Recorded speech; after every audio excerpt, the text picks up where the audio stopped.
The 1v1 interview series is a production of the Boss Rush network of podcasts.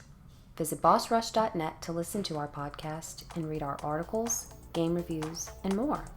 You can also follow us on Twitter at Boss Rush Network to stay up to date with our content. Thank you for listening.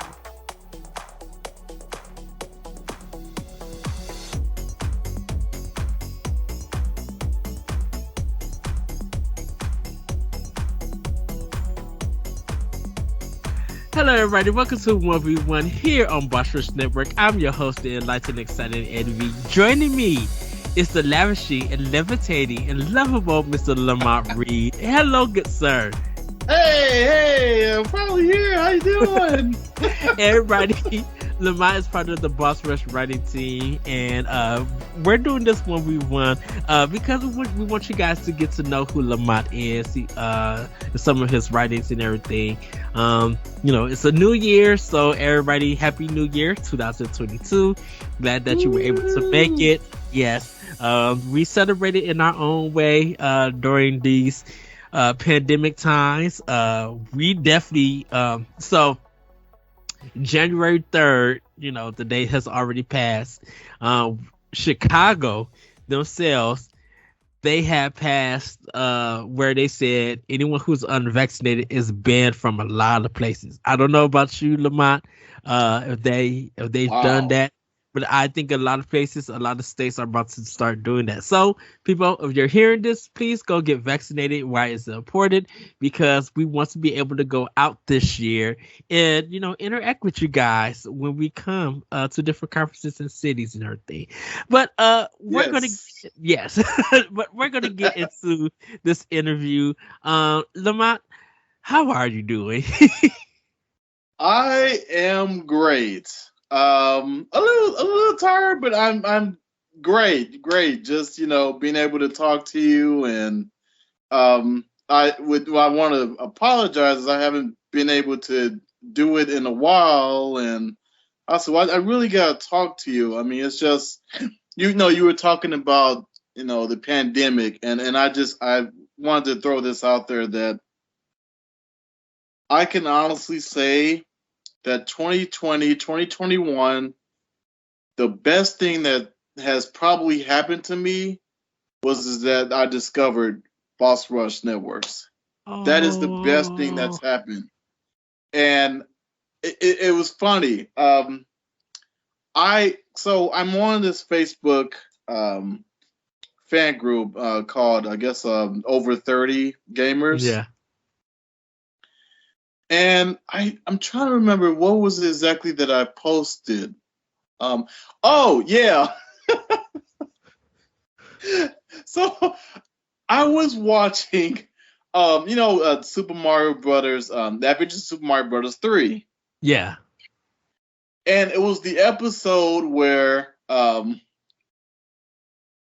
Mario and Luigi have to rescue. Yeah, Mario, Luigi, Princess Toadstool, and Toad have to rescue Milli Vanilli from Koopa and his Koopa kid. And it was one of my favorite. It was one of my favorite episodes. So I took a picture of it and I posted it. And I said, "Remember that time the Mario Brothers had to rescue Milli Vanilli?" And it was a huge hit. And next thing I knew,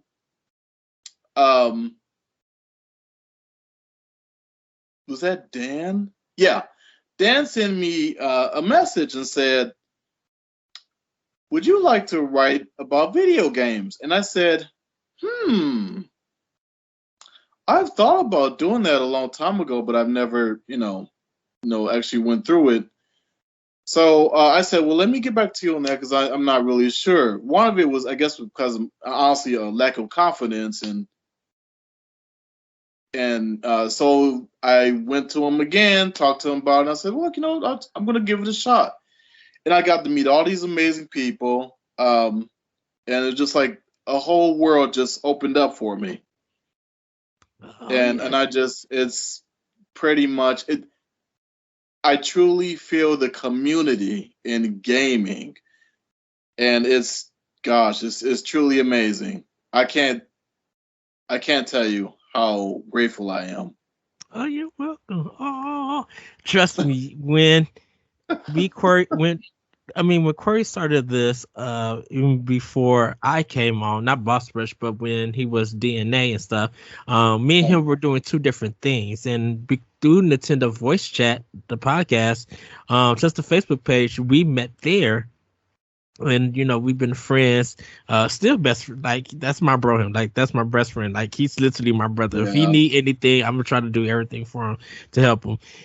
He's amazing. He is amazing. Yeah. We we've been through our ups and downs, and we talked about this on many podcasts and stuff. And I think that's kind of the one thing, speaking about Facebook, that it did have its benefits, and for some people, it's up to you on if people are still on that platform or not. But it was because of Facebook me and Corey met, and it's kind of now because of Twitter and Discord how we're meeting other people and do our podcasts and video shows and more in our writings and stuff, meeting more people, getting their getting their interest and hearing their opinions and stuff. We never thought we would grow like this. Me and Corey, and even when Jesse came on, it was just like we are doing this, yes, for the community, but not just for us, but like this is one of our passions. This is something that I have fun with, and if anything happens, we'll still all have each other, and to see that a community with Boss Rush has just grown within the writers, the podcast, with different people at different podcasts and their communities, and being interactive, and hopefully we do more of that with other podcasts and help them get off the ground and stuff. It's very interesting from where we started to where we get now. And trust me, being nervous is part of the thing. Me and Corey talked about, and I know this is one of you want to say about you. Trust me, we'll get to you. The thing about it was that putting ourselves out, we didn't know what would stick. We didn't know how we would jail. And the moment me and Corey started talking and podcasts and everything, it felt like I knew him from years and vice versa. And we just been like that. And so getting to start something new, when you're getting into it, you're always going to feel nervous. You're always going to be like, I don't know if this is going to work. I don't know what the reaction is going to be. Me, I'm such a creative type. I will put stuff out there. If it's wrong, if it's janky, if people want to be argue or people like it or whatever, I am willing to put it out there because I want to express my creativity. I have been nervous before. It's not always easy singing in front of a crowd. It's not always easy leading worship and stuff like that at church, but I'm like, when you start doing it a lot, you get used to it and you break that nervous. So I'm happy that even if you feel nervous, Lamont, you have put out some great writing content out there, and it's been fantastic to share with people and everything. And I think that's what we do with Boss Rush, is that we want to share other people's content, not just our own. And for some people, it's a great exposure, but we want people to see their work and see their creating, because that's where we kind of started from. We wanted people to show our creation and show how great of a community and podcasters and editors and stuff like that we are. So, sorry about that tangent. Oh, no. I mean, it's just really enjoying hearing about. I know you told me this before, and I can't remember, but when did you guys start? Boss Rush again? We started Boss Rush about so we started with Corey started DNA about 2014, 15, I think, around that time. I was doing Optional Opinion, so I had my own podcast, and I was part of a different group, the Anonymous Radio Network. So Optional Opinion was about there, and I was just jumping on everybody's podcast, World 1-1 podcast, doing the MVC Book Club, just the Devil Cox Experience, just jumping around, meeting different people doing their podcasts. And when me and Corey started, we were still DNA, and then we switched to Nurse Gone Raw, which was NGR. And then we went to codename codename NX. It was when we started about 2018, 19, I think, about there. It got to 17, 18. We got to Boss Rush around 2019. Oh, No, okay. 2019, 2018, 19. Because Corey ended up changing the name for it, and we were stalking and everything. So that's where everything came up and stuff. I feel like I heard that before back then. Codename NX. NX, yeah, because it was me, Corey, Jesse, and Ray. Um, um, uh, that were part of it, and then over time things changed and we went to Boss Rush. We were Boss Rush Games, and then he switched us to Network because we had games and entertainment and stuff. So that's how all of that are. Let me That's get to this before amazing. we move with you. Oh, that's cool. Much and everything. I want to ask you, Lamont, how did you get into gaming? Oh, okay.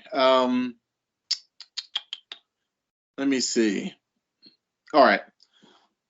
I think I was 7. I was 7 years old, and just thinking about this.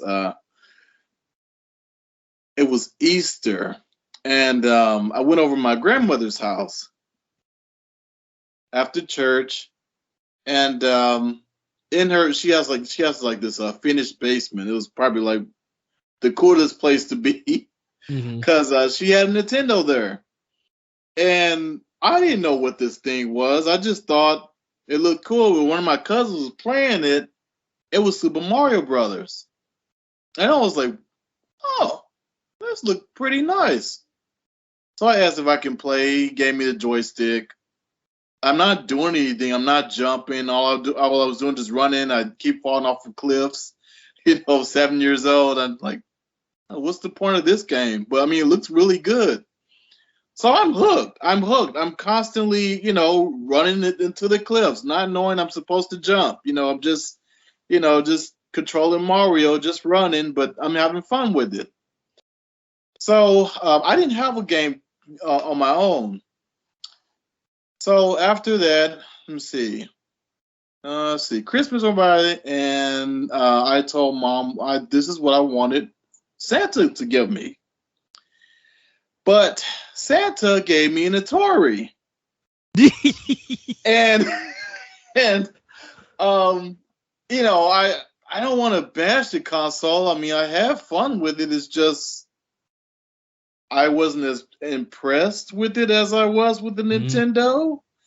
But I still have fun with it. Dang, I can't remember the name of that race car game I was playing. Oh, NES or Atari? Atari. Was that Cruising? No, Pro Position. Oh,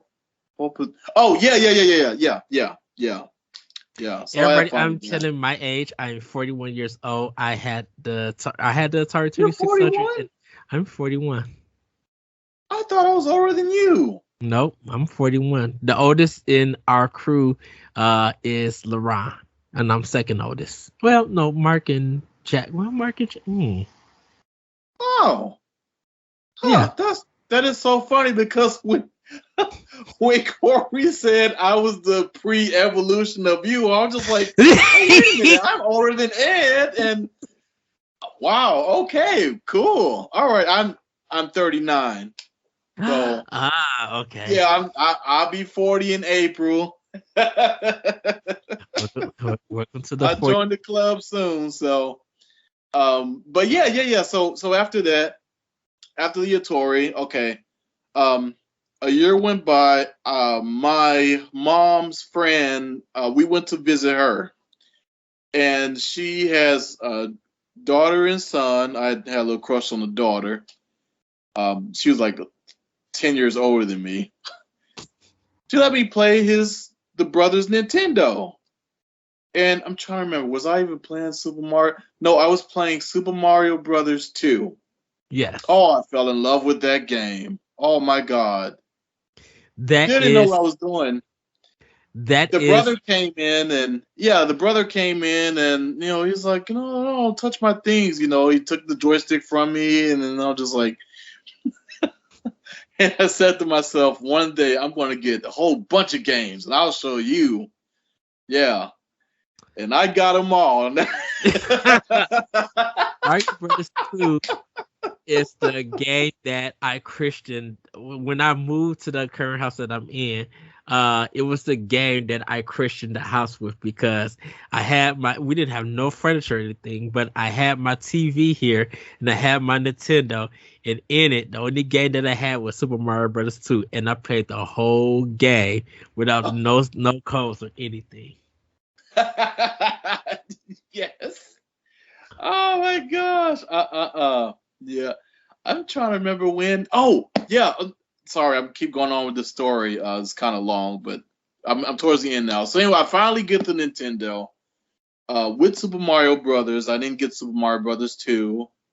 I don't know why I didn't get that. But anyway, so I ended up getting that. My dad surprised me after a very good report card because I worked my butt off for those grades. Just like I hear crap. that.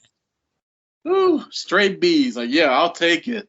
So I was really, really, really, really happy, and it's got me into gaming. And ever since then, every birthday, every Christmas, I had to have a game.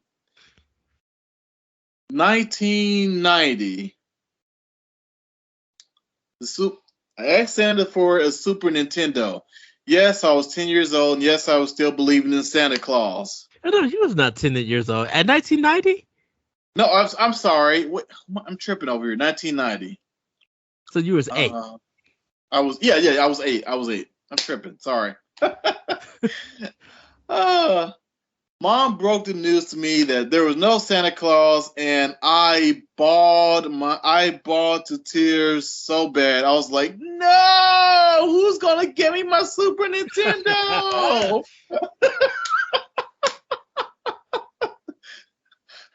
So she brings it out, and I'm like, "Okay, all right, thank you, Mom."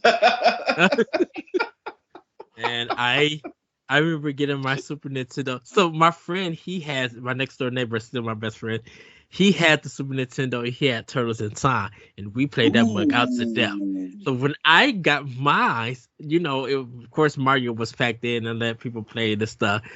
Yeah. I had asked for Turtles in Time also, and because I would play it over his house and everything, and I'm just like, I'm going to perfect this, and I played that game out. Like, I played it for hours, like, because the thing about it is just like the gift that I would take, it's a video game. It had to come from Konami or it had to come from Capcom. I would take Nintendo's. Yeah, I was getting Nintendo's I was getting Nintendo games, their own games throughout the year. So I would get like The Legend of Zelda. I would get Super Mario Brothers 2 and 3 because my mom liked Mario, and I would get Zelda for my birthday or anything. So I didn't have to worry about those games and stuff.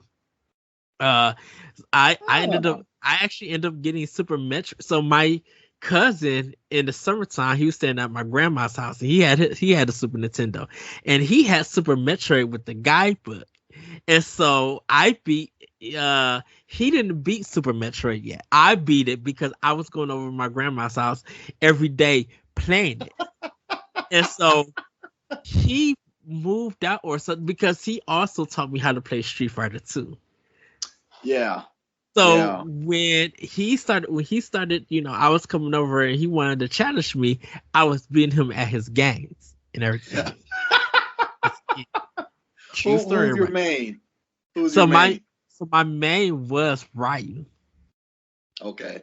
But when I got Street Fighter 2, because I bought the Turbo Edition, I started doing everybody. I started learning everybody, like Gao, Chun-Li, Zangief, Blanca. I started learning and started doing timing. So as long as I could time stuff, and at first I had I had a set kind of control, but I ended up changing it because it's just like, you know what? I'm realizing that yeah, I could get hyped with the Dragon Punch, but it's not taking that much energy. If I do this mid or I do this low, I could take off with a lot of energy. And I started changing stuff up. And so I started beating him and other people at these games and stuff. And then That's amazing. it took my skills to the arcade to like really learn to like put it in, because that's how I beat like Mortal Kombat 2. That's how I learned to play Killer Instinct. It's just like when the home version came on the Super Nintendo, I would learn everything and then go back to the arcade and put my learning skills there. Oh man! Oh my gosh! Wow! So that's truly amazing. I didn't analyze the moves that way. I just playing. Let me see. Who did I play with the most? Ken and Chun-Li. yeah, The most. I think. Yeah. Ken, Chun-Li, a little bit of Blanca, but I was usually those three. yeah, it yeah. When Akuma came and I started learning Akuma. So Akuma is so Ryu is my main, Akuma's my second, and I think Mikado, I think that's her name. Oh no, it's one of the it's the ninja female from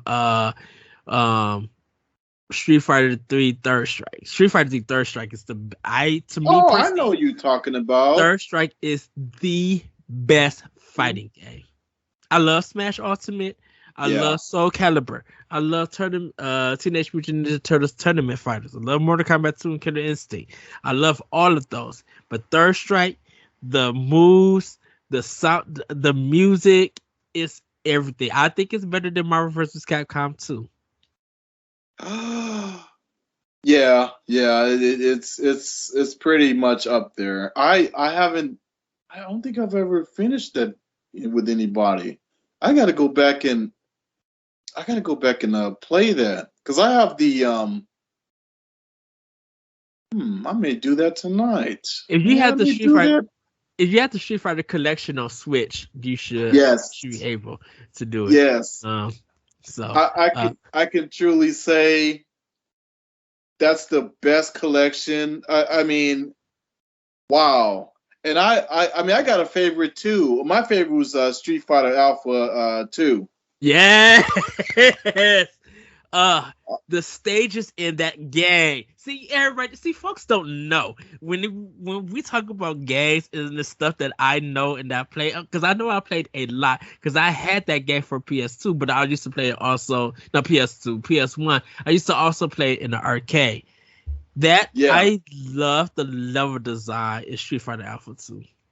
Oh yeah, me too. And the music is top notch. Yes. I had it for we had the Sega Saturn. I love that system. I had that. And have you ever played? Well, I'm sure you have. X-Men: Children of the Atom. Yes, I played the arcade version. Oh gosh, I wish they would bring that back somehow.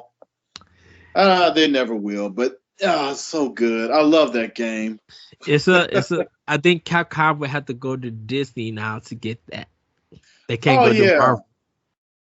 Oh yeah, I forgot. Well, I mean, apparently they're talking about Marvel vs. Capcom 2 making a comeback.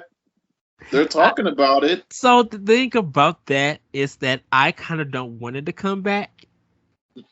And the reason, and I know I'm going to get words for this. Yes, Aaron, we're going to go back to this interview for 1v1. But Tatsunoko versus Capcom is the game that I think needs to be on Xbox and PlayStation. I love that it came out on Wii. It was literally exclusive to Wii. But so many people miss that playstyle. That's how that's why Marvel vs. Capcom 3, the Infinite one that came out when Capcom start changing the controls to play like that game, it was from there because it was easier to do combos and learn stuff. They literally simplified it, and you still was able to do a six button fighting thing, but I think people didn't realize how great that game was, and it's Yeah, beautiful. it was great. It was great, and like when I tell people about it, they were like, "I've never heard that before. What is this?" Then I have to show them, and they're like, "Well, why isn't this on other systems?" Like, I don't know. I was in shock that it was even on the Wii. So, uh, so you don't know part of the story, right? So Oh, right. so it was a licensing issue with a lot of the characters because Tatsunoko they have so much like anime and everything, and I think it was Bandai. There was licensing problems that Capcom had to figure out to get around. In a lot of the characters people here in America don't know, so you could literally have to be deep into anime in order to know those characters. So That's true. when it came out of Japan, it was kind of easier. But getting it to America, there were just so many licensing problems. It was just confusing. But then eventually, it all got fixed, and they came over. And they only did about one or two prints of it for a run. So when it sold out, you were not able to get that game at all because we didn't do digital sales that way. So That's um, true. it it you were able to what happened was that people were able to still play the game, but they had to play the Japanese arcade game, and you had to go to GameWorks to do that. Now, have you ever bought an import before? No, because the game came out for America. Tatsunoko versus Capcom had its America version. We didn't have the Japanese version, so I bought the game the day that it dropped for $50. I did too. What was it today? Yeah, yeah. I honestly I can't even remember where I got it. I think it was. I got it at Toys R Us. I got it from my job. Oh yeah, of course, the Toys R Us. So. Oh man, that's so awesome. But Lamont, I want to ask you, uh, how, how, how did you get into writing? Because I know you love nerd culture, and we talk about video games. But how did you actually get into writing? Like that you wanted to write about video games, or even about comic books or whatever in the entertainment. Let us know. How did you get into it? Oh, well, I did a lot of writing growing up. A lot of maybe like little short stories and poetry, and I just really enjoyed it. This may sound corny, but I think when I was in the fourth, fifth grade, there was this girl who no, seventh grade. There was this girl I really, really liked, and I just started writing these poems about her. Um, I didn't like give them to her or anything. I just kind of kept them to myself. Yeah.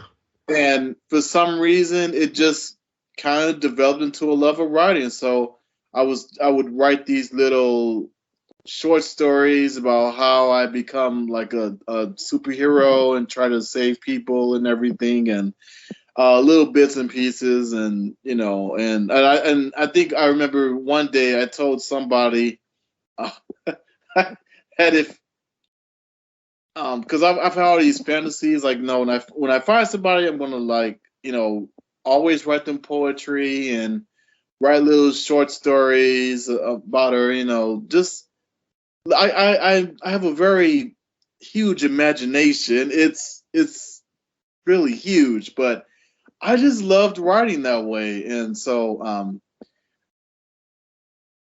discovering Boss Rush, like I'm still trying to build that confidence in actually writing a game review. because when it comes to me in games, like I don't finish them quickly enough to develop an opinion, a full opinion, and I don't want to disappoint anyone. So it just kind of like, like I always think of people like you and Stephanie, and I'm just like, man, they are so good. How do they beat these games so fast? And and just be able to write down this full fledged review, and it's just like, oh my god. She's awesome, by the way. She is. Yes, Stephanie is amazing. She's truly amazing, and that's another thing. See, you're 41. You probably, and I'm sure you already know about this. Back in the day, for me, I was too afraid to even tell girls that I love video games because that meant that, oh, you're just a geek and everything. Now, I don't care. It's just like, I want you to know I'm a gamer, Exactly, because it's just like, hey, this is part of me. I'm being honest. This is one of my hobbies that I love. If you like me for it, that's awesome. Let's get it together. If not, I can respect it. If it doesn't do nothing for you, that's fine too. But I'm just like, gaming is pretty much part of my lifestyle. That's how I communicate with other people is through games. Talking about themes and artwork and stuff like that, connecting and having at least something to talk about. It's the sports of my livelihood at times, because some people, they like sports or they like politics. They got that one thing that they could go on about because they're knowledgeable in it. And games is for me or for us here at Boss Rush is the thing, definitely even with movies, Mark is doing a fantastic job with the movie reviews and everything. I couldn't I think I told Mark this, and I'm telling you, Lamont, I can't do movie reviews because I comment on so much on Twitter that if I'm watching a movie and you see me making comments about it, like doing like Twitter commentary, I'm going to tell you about this goofy movie and the foolishness that it's in, or stuff that if I'm watching a movie and I don't tweet about it or I don't put it on Facebook or I don't say nothing about it, then I'm into the movie, or I fell asleep. And I would let people know at the end, be like, "Oh, I like this movie. It's good." Like my review for a movie would be differently, like literally on social media. But Mark, he does a fantastic, because it's so much stuff that I will point out, be like, "Okay, that doesn't make sense. Your character said that can't do this, but 3 screens ago you was doing the same thing that you were said that you can do." Foolishness. Like I don't know if my reviews make people upset when it comes to movies, but like I literally I didn't know how to do a review. I literally just went in and just wrote something. I finished a game, wrote a review, gave it a score, and put it out. It wasn't edited. It probably was jacked up, but everything that I put into it is because I was passionate about this game, or I felt a certain type of way for it, and I put it out there. And whether there's like grammar, there's gonna always be grammatical errors. I'm not a great writer, everybody. I try my best. Thank you for the editors at Boss Rush for making my work better. But I'm trying to be better at my writing and stuff. And yes, putting it out there is kind of a great writer. Yeah, I mean, you really are a great writer. I do have a favorite review that I read. It was Laron's Metroid Dread review. Yes. And I was just like, wow. I mean, I will. I mean, eventually, I'm definitely going to put a review out at some point. I really would love to, kind of dive deep into a game that way. Believe it or not, I have games that I have not opened up and played yet. Hi. Like, hi. You know what? at the time of this recording, me and Jesse was talking about that. There's the games that we got to play, and I think David, or one of David or Block, I think it's Block. He said that he wanted to go back and talk about Hellblade: Season of Sacrifice, before the new one came out. He wants to review for it, and I literally told him that me and Corey did a show called Pod and Play. And so we would play a game and we would podcast over it. And audio issues aside, we really was talking about the game and the things that they were doing. Sometimes our gameplay or the gameplay that you see it is what it is. But I literally was just like, when we were talking about Horizon Zero Dawn and Hellblade, we were getting deep because it was just like, these are things that we could talk about and everything. And I think when you get ready to do your review for whatever game, because you could review any game at Boss Rush, old, new, it could be 6 months. 6 months. If you got the game today and you beat the next day and you want to do a review, do it. And because that's what we feel like, you have that freedom to do it and stuff. And I think when you get to writing a review, it's going to be nerve wracking because I think people not take it serious. I think people are afraid for the reaction of what the score is going to be and not the context. Yeah. Because the thing about it is that people, if they're going to get mad at the score and not know the context of it, it's a weird thing. It's still that weird connection that people are just like, I don't like this site or anything or this author because they gave it this number or this star. And then you're like, well, you got to read the context for it. You can have a love for a game and for a company, but reading the context for that game is more important than what the overall score is. It is. And yeah, and I agree. And especially because, at the end of the day, you just really got to see it for yourself. Mm-hmm. What would you rate it? IGN is really good about that. Yeah.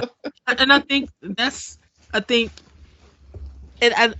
why I feel like when you actually, because when you put out your first review, yes, you are going to be nervous, but we are here at Boss Rush going to have your back. We're going to share it. We're going to be like, everybody, read this review. I'm like, I think you will find it interesting. Hear this person's thoughts about this game and stuff, because it could be something that you love that I might not love or anything, but I'm going to reach a review and I'm going to take your opinion at heart. Not opinion at heart. I'm going to take your opinion and just be like, that was a good way that he wrote this, that he came across. And the things that he talked about, I probably would have him, I didn't think of, but now I am thinking of it. Because trust me, I wrote the review for Red Dead Redemption. And I had to find it. I think it's still on the Boss Rush page. I had to find it. And I gave that game, I think we were doing stars or a grade. I think I gave it like a C or a B or something. And it wasn't because of my approach or my thoughts of Rockstar. It was just that in this context, this is why I felt this way. And yeah, right. It caused some controversy, but that was when you're feeling some type of way and you see stuff, you just be like, okay, now I understand why. So, everybody, I'm sorry, we're trying to get this one we want. No, that's cool. That's cool. So now, this the first Red Dead Redemption. The second. Well, it's so. This Red Dead Redemption is the third game in the Red Dead series. Oh, good Lord. Yeah, it is. Okay. Yeah, but from Rockstar, it's the second. Yeah, from Rockstar, it's the second game. So I played the game. It was just like, okay, I understand that the world is beautiful. I understand gameplay is what it is, but I had a certain thought where if I compare it to Max Payne 3, I would go off and say that Max Payne 3 is probably Rockstar's best game ever from that company. And I could talk about why and stuff. I haven't did a review for Max Payne 3 because I want a remaster to come out. I think Max Payne 3 is one of their best games and stuff. Never played it. I feel bad about that too. I just never had the chance to play it. That's fine. I've never played the first or second one. Oh. You know, and it was because of I just didn't. I was so into my Nintendo. I was just like, yeah, GameCube. That's it. That's my life. PlayStation 2 and Xbox, yeah, but PlayStation 2 was my RPG system, and Xbox was like for the third party stuff that was used games. GameCube, yeah, that was the spot. Yeah. You mentioned the PlayStation 2. I remember when PlayStation 2 got me started on Final Fantasy series. And I started with the Final Fantasy X. Oh man, I was blown away by that. To this day, it's still probably one of my favorite Final Fantasy games. I love Auron and I love Lulu. Okay. I think I didn't like the end fight, and I didn't like the one villain with the horns that you had to be. I didn't like his fight neither. His fight was too long. I'm like, die you! I'm hitting you with everything. You won't die. And I think that was the thing about screaming. But I do agree that Final Fantasy X is a great game. I think it's because of 9 was such a joy to play. Yeah. And 3 / Final Fantasy 6, being able to suplex that ghost train was everything and more. Yeah. I did 12 is 12 is so good. Of course 7 is like a classic. I think 7 kind of represents the Final Fantasy series for the modern age in a sense. Yeah. But yeah, 7 blew me away. Mainly, like, of course, the story and everything. When I finished that game, I was super happy. I wanted more because, I mean, there was so many things that I didn't get a chance to do.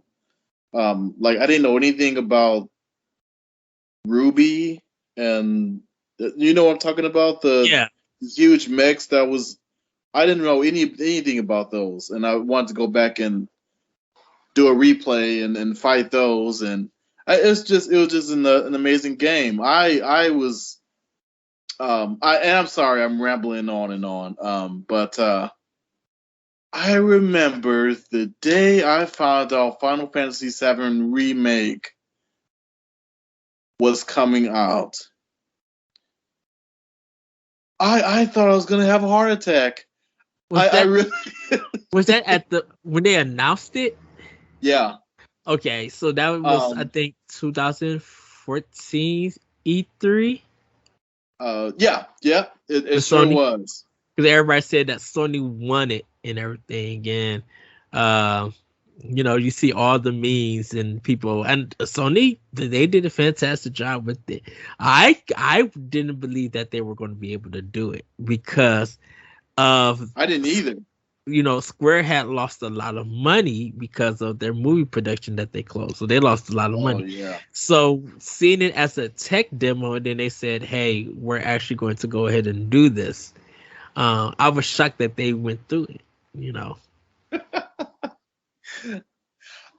I remember, did you watch E3 with us this year? So I did watch E3 with different people, but I didn't. The only recap episode I was on was Nintendo because every time the recaps happened, I had to work. So when but I wrote about them and everything. So when I was able to watch Nintendo's and everything. I was able to be on the Nintendo one. But I watched the recaps that you guys did. You did a great job and everything. Yeah, so I didn't get to watch all the shows with everybody. Just Nintendo was the only one that I got to watch with the writing crew, and I was kind of loud for that one. I apologize. I understand. Yeah, but there was this guy on E3, and he was talking about all the E3s he had the chance to go to, and he talked about the one in 2014, and he said he was a writer. I forget his name. But anyway, IGN, as a matter of fact, IGN, I forget his name. But anyway, he said he remembered he was talking to someone down the hall,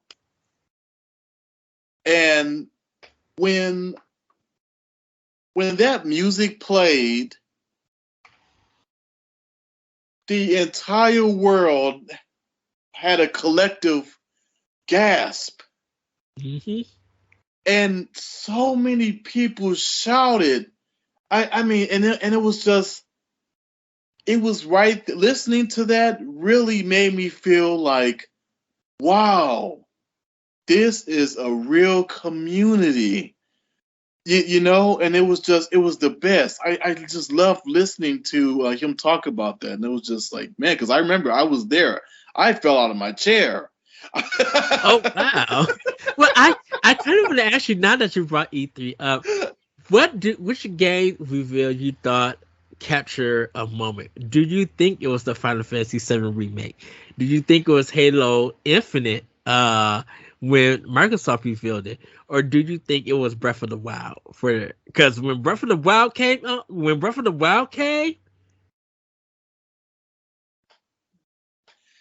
you got me. Yeah. I was super excited for Final Fantasy VII remake, but I was really excited for Breath of the Wild. I mean, my mouth dropped. I've never been excited for grass before. I was excited for grass. Just like, wow, look at this. I mean, I just couldn't even make out. Believe it or not, I still have yet to finish that game. I have not finished the game yet. I'm going to try it. I'm going to finish it eventually. But I'm guilty. I did. It took me 4 years to finish that game, and Corey Corey and the whole half of the Boss Rush team got on me. And what you doing? And because I have the Wii U version and restarted it when I got my Switch version, and I tell people, I'm like, you just don't know how many games and systems that I was going through when I was playing Breath of the Wild and everything, because me and Corey, Corey gets on me about Breath of the Wild stuff and everything. I'm just came up for Breath of the Wild too, but I'm just like, dude, I'm like, when you got Horizon, when you got God of War, when you got Forza Horizon 4, when you got the Halo Master Chief Collection, Gears 5, when you have all of these great modern games that are coming out, The Gardens Between, like when you have all of these games, Bayonetta 2, come on now, yeah, yes. Even though I played it on Wii U when it came out, dude, that re-release, I was stuck. I was sucked in again. And it's just like people doubted so much about Switch and didn't realize how much goodness is in the system when it comes to games. So when Breath of the Wild came out, there was just so much goodness coming out on different platforms, but I was building a big library for Switch, and I can't help it. I'm like, this Breath of the Wild is great, Horizon is great, but there's so much in those months that came. Super Mario Odyssey, like, dude, that, there was just too much goodness coming out. So yeah, it did take me 4 years to beat it. So take your time. Whenever you feel like you want to beat it, I'm rooting for you.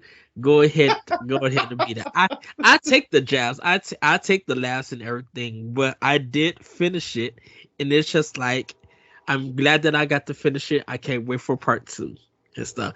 And Yes. the only struggle I'm gonna have is when more great games come out. And get ready for 2022.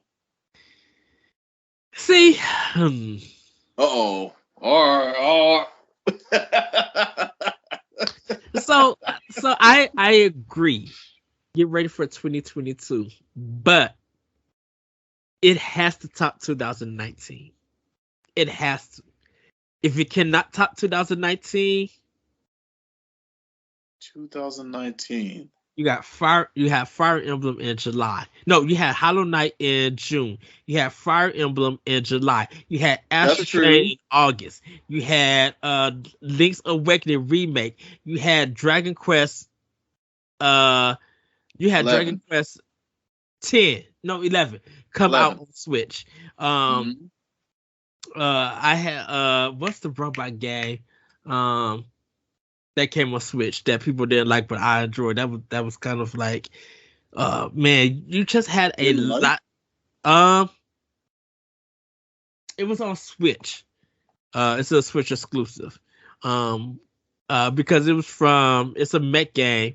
And it was from the people who did one of the animators. They did Gundam.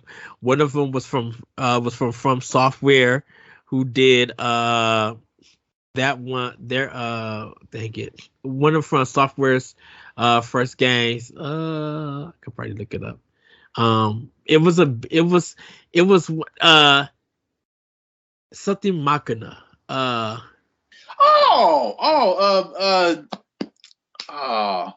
It's like Machina DX or something like that. Yeah. I know what you're talking about too, man. Daemon X Machina. Daemon Cross. Yeah. I always call it Daemon X Machina. That trailer. The first time I seen that trailer, even before I got to do it, I'm like, this is my game. This right here, I don't care what anyone else says. Nintendo opened that when they did that at E3, they opened up real strong. But I was just like, that came in 2019 in the midst of all of these great games dropping, and it was just like, I was telling one of my Twitter followers, my friends and stuff, and he was just like, why didn't nobody talk about Astral Chain? I was just like, because people were still with Fire Emblem 3 Houses. There was so much heat dropping out that for Switch. It was just bunkers. I'm sorry, I do love Astral Chain. Right. I'm sorry, everybody. This is not your usual 1v1. I mean, yeah. I mean, I do love my Astral Chain. Haven't finished that one either, but yeah, I agree with you on that. I mean, they were just throwing them out there. 2017, started off with the Switch, so they couldn't, constantly. But yeah, 2019 was huge. I'm really hoping 2022 is huge, but hopefully, with this pandemic and the shortages and all of this, I don't know. It's got to get better. It's got to get better. It's got to get better. And I want my Teenage Mutant Ninja Turtles Shredder's Revenge. Yes! I need that game. Oh, dude, everybody. So people who got this, people who are planning to get the game, they're going to be buying the Switch and other platforms, whatever. People are literally hoping that there is a physical coming out, because that's how Streets of Rage 4 was. Death's Door, like, everybody's going to be, because they're going to be like, if they say no limited games are doing the physical for Shredder Returns, it's already going to be sold out on Switch. Oh yeah. I'm double dipping. I'll probably get it for PS5 and the Switch. Now I will say this: I think the game's going to get a 8.5. Oh yeah. I'm rating it low. Only because we haven't seen enough and everything. And And it's a beat 'em up, and most beat 'em ups don't get that high score ranking or anything.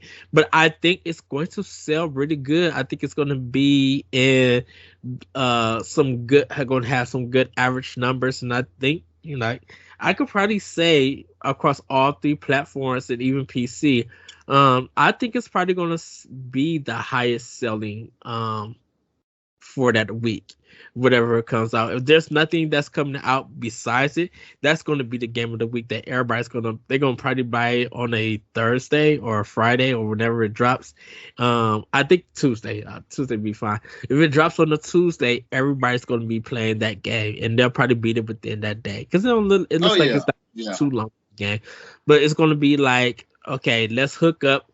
We're doing this. They're doing online co-op. Lamont, you off for work? Corey, you off. Stephanie, you off. Celeste, you off. Dan, David, whoever. Community, if y'all off, let's play some Ninja Turtles and let's just have fun and everything. Yeah, definitely. I think they're going to try to make this better than all the other Ninja Turtle games. Yes. So my last question.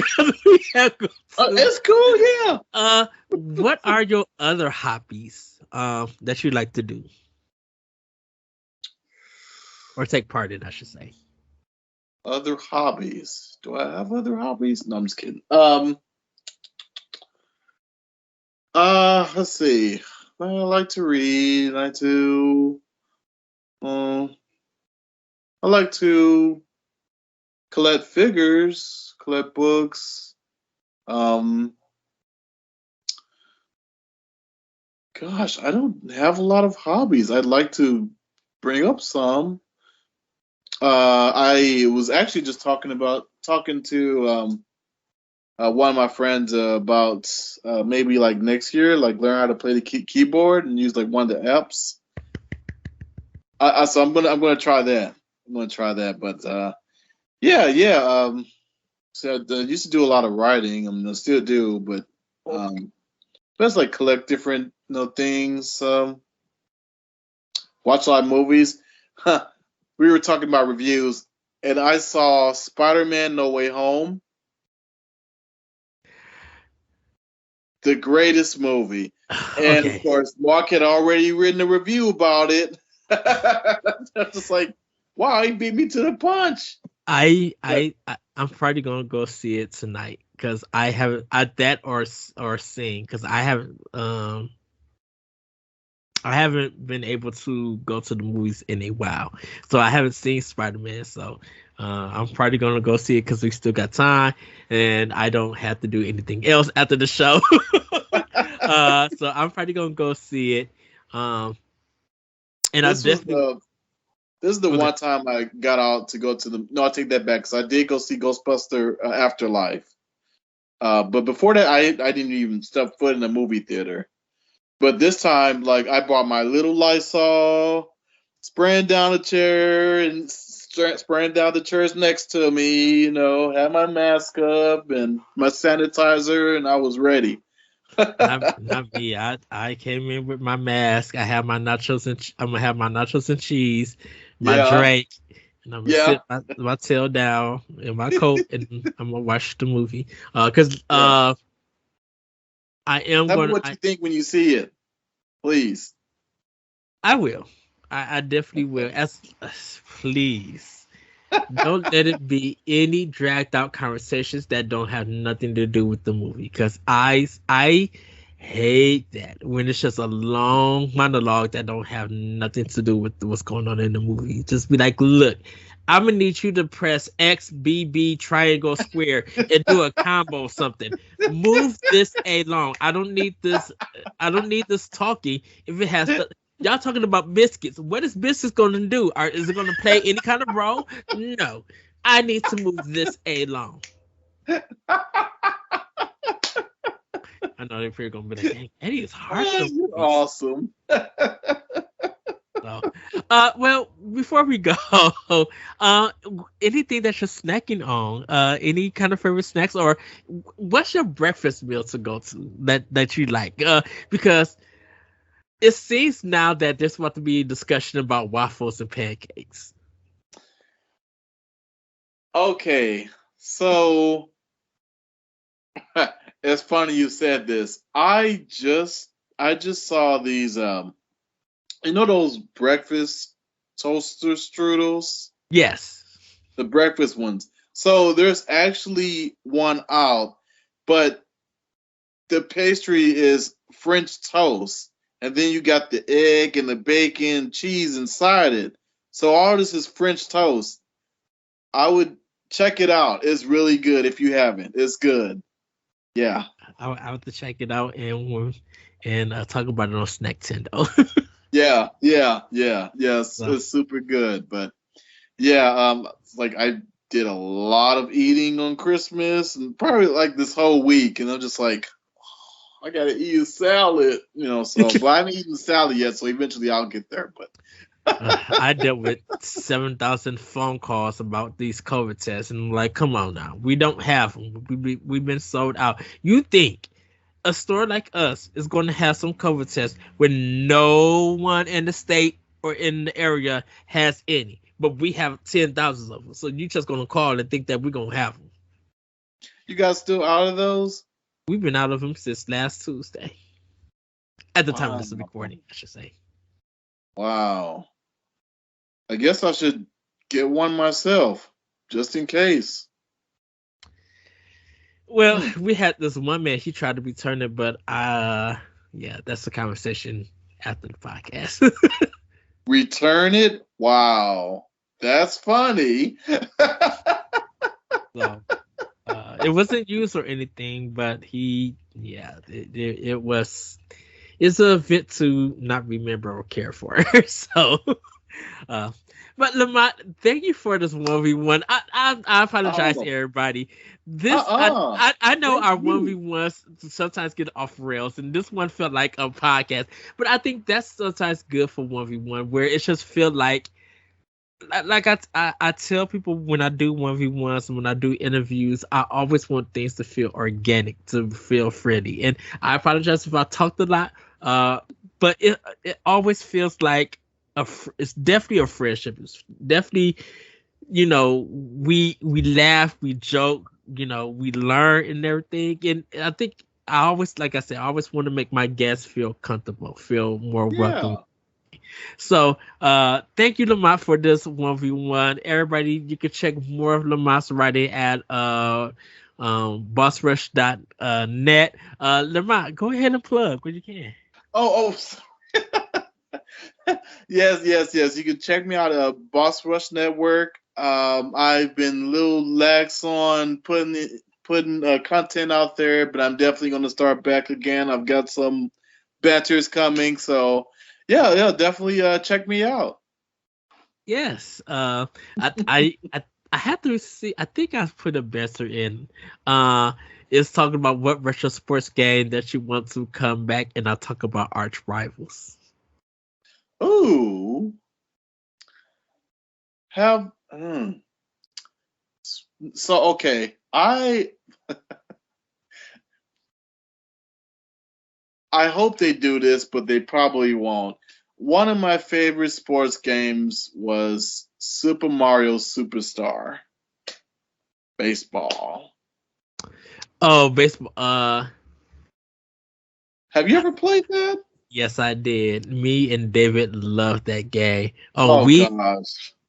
Yeah. I wish they make another one. I mean, don't get me wrong, golf and tennis is fine and all, but I think baseball, deserves another chance. A lot of people, a lot of people think I'm crazy about this game.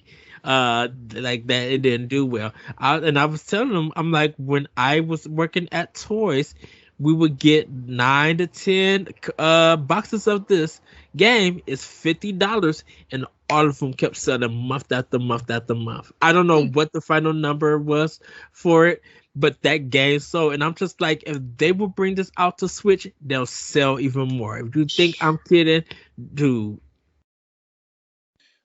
I mean, I could just see the numbers of online play. I mean, it's just, come on, Nintendo, come on, make it happen. Yeah, I think so. I think the most requested game now is Final Fantasy 13 Trilogy. It's the most requested game to come out. Final Fantasy 7-13? No, the trilogy. Final Fantasy 13, the trilogy.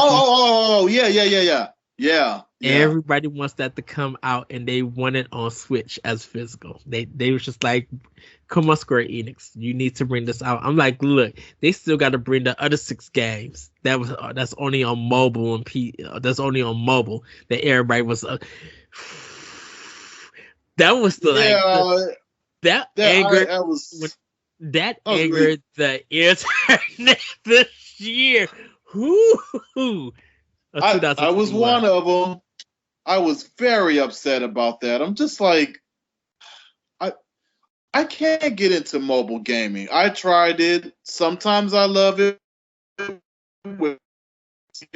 Final Fantasy, Fire Emblem. But like Super Mario Run, I can't. I can't. I can't do it. I can't do it. And for them to, I mean, that's such a missed opportunity. I mean, come on. It even looks like it could be on the Switch. Like, come on.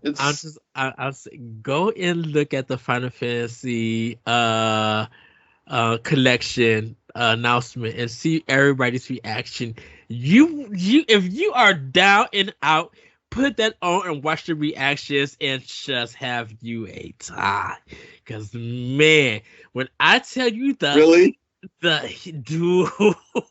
it's buggers. It's well deserved. It's understandable. But man, I just like, I need some good comedy. Let me throw this good one on.